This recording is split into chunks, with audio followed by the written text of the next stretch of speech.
मेरी शादी 2019 में गाज़ियाबाद में हुई। मैं बापूजी से दीक्षित नहीं हूँ, परंतु मेरी शादी बापूजी से एक दीक्षित परिवार में हुई है। हमारी चाहत थी कि हमारे घर में एक दिव्य संतान का आगमन हो। उसके लिए फिर हमने बापूजी के आश्रम द्वारा संचालित दिव्य शिशु संस्कार केंद्र से संपर्क किया।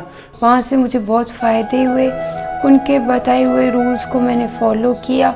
तुलसी में जल चढ़ाया, भागवत पढ़ी, गीता पढ़ी, जप किया, ध्यान किया, माला की, बापूजी की आरती की, आश्रम में गई, गायों को सहलाया, गाय की पूंछ का झाड़ा लगाया, वरदादे के फेरे लगाए। आश्रम में जो भी सेवा बनती थी वो सेवा करा करती थी, जिससे मुझे बहुत कुछ फ़ायदा हुआ। जब मैं गर्भवती थी तो उस दौरान ग्रहण का समय आया। ग्रहण के समय जो दिव्य शिशु संस्कार के द्वारा दिए गए रूल्स होते हैं, मैं वो फॉलो करने में असमर्थ रही। उस समय मेरी तबीयत खराब हो चुकी थी। मेरी माताजी अहमदाबाद आश्रम में आई हुई थी। मैंने उनको संपर्क किया और सब कुछ बताया। जब मुझे पता चला कि बहू की तबीयत खराब हुई है तो मेरे घबराहट हुई और मैं महिला आश्रम में सत्संग भवन में गई और वहाँ जाके बापूजी के सामने यही प्रार्थना की, हे गुरुदेव, भले ही लड़की हो या लड़का, कुछ भी संतान हो, लेकिन संतान एक अच्छी संतान हो, कहीं से विकलांग विकलुंग ना हो। तो यही घबराहट थी। तो मैं दिव्य संस्कार वाली बहनों से मिली और उन्होंने मेरे से ये किट दिया।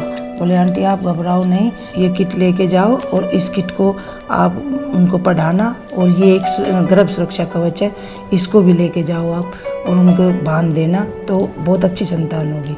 फिर मैं ये तुलसी जी की जड़ की जो माला है ये लेके गई। मैंने अपनी बहू को ये पहनाई और ये जो अपने साहित्य हैं ये लेके गई। बहू की तबीयत खराब होती थी तो साहित्य में पढ़ती थी, लेकिन वैसे बहू पढ़ी लिखी है और बाकी टाइम में बहू भी पढ़ती थी।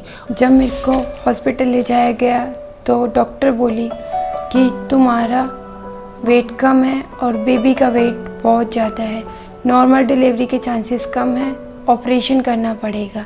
लेकिन मेरी इच्छा थी कि नॉर्मल हो और डॉक्टर की इच्छा थी कि ऑपरेशन से हो। अब मैं डॉक्टर से यही कह रही कि नहीं जी, नॉर्मल करवाने की कोशिश करो। डॉक्टर ने कोशिश की, 10 घंटे मेरे को परेशानियां उठानी पड़ी। अब जब 10 घंटे के बाद जब बच्चा नहीं हुआ तो डॉक्टर ने इसकी ऑपरेशन की तैयारी की और वहाँ ऑपरेशन का पूरा किट भी ले गए हम, वहाँ ऑपरेशन का किट भी रख दिया। मेरे को ऑपरेशन रूम में ले जाया गया। उस टाइम मैंने बहू से कहा कि बेटा आप जब जा रहे हो तो जब अंदर जाते वक्त टेबल पे जब आपको लेटाएं तो आप अपने स्वर देखना कि कौन सी नाक का स्वर चल रहा है, उसी पैर को ऊपर रखना और फिर लेट के हरिओम हरिओम और जमला जमला जमला जमला का मंत्र करते रहना।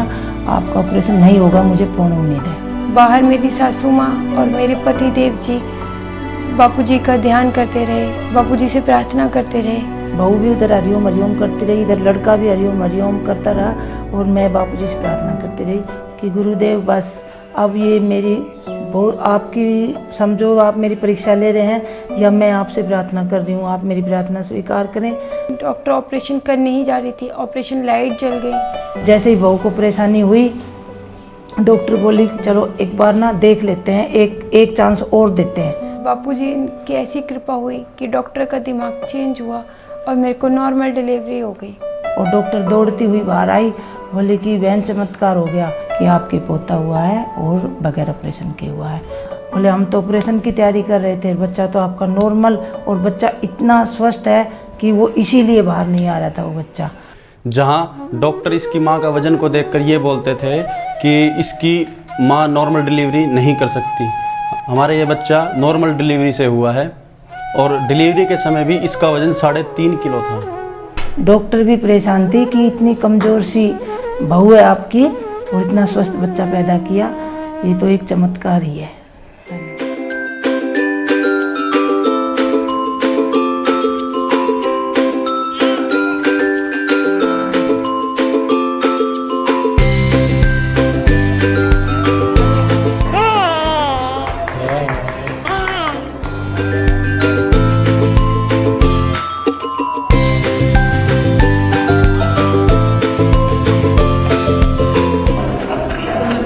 Daddy.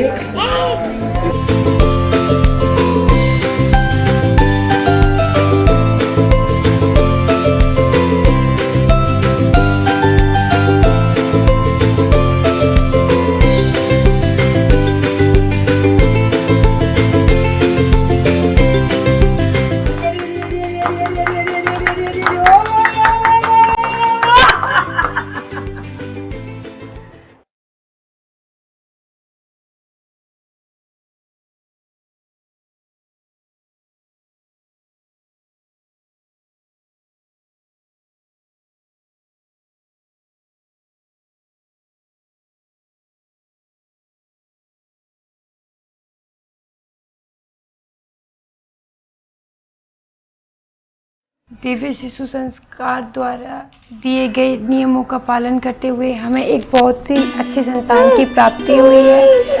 इस दिव्य शिशु संस्कार से की जो किट है, इससे जो मुझे फ़ायदा हुआ, मेरी बहू को फ़ायदा हुआ है, तो मैं आप सभी बहनों से, सभी साधकों से यही प्रार्थना करती हूँ कि ये किट जो भी गर्भवती बहनें हैं उनको दिया जाए ताकि उनको भी फ़ायदा हो। हमें ऐसा बच्चा प्राप्त हुआ, इसके लिए गुरुदेव की असीम कृपा हम पर बनी रही और दिव्य शिशु संस्कार केंद्र का भी हम दिल से आभार व्यक्त करते हैं। हरिओम।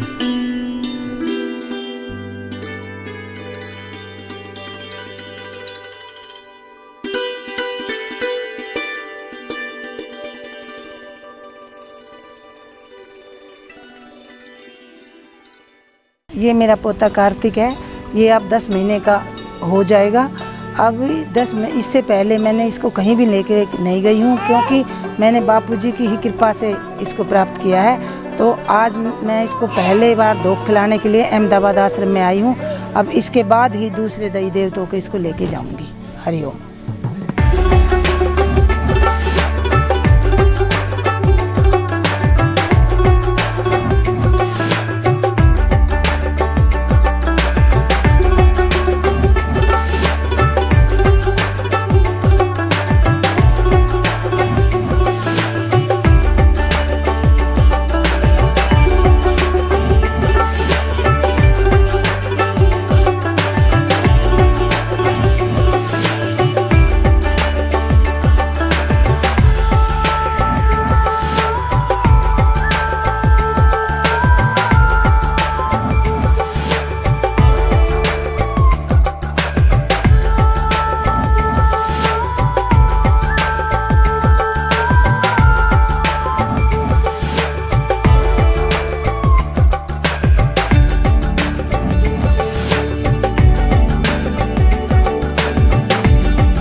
आ जाओ।